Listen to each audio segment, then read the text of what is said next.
Laing prayer rally ang ipahigayon sa mga miyembro sa Kappa Ministry International sa Plaza Independencia, Dakbayan sa Sugbo. Ano yung report? Sa edad ka 74, wa panumbalingan ni Lula Purificación Baguio ang kahago og kalayo sa iyang gigikanan sa lalawigan sa Bohol, magkatambong lang sa prayer rally nga gilusad diha sa Plaza Independencia.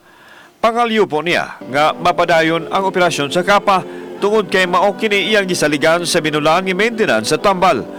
Usa ka gatos ka libo ka pesos ang iyang gidonate sa Kapa ug nakadawat na siya og binuwan nga blessing. Mr. President, hinaot nga patalinghugan sad nimo ang mga katawhan nga nagkinanglan sa imong panabang.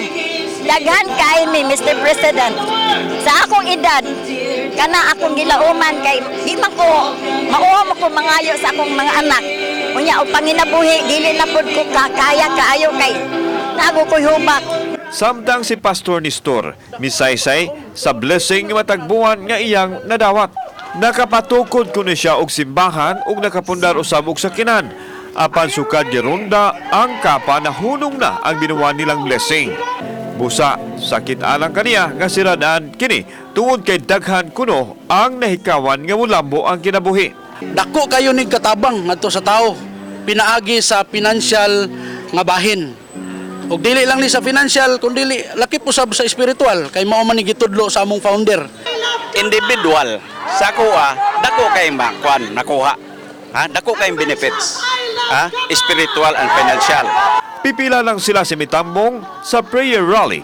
Matod pa nga adunay 5 milyones kamasakop ang kapalukop nasod og 50 mil niini ang dinhi sa Sugbo.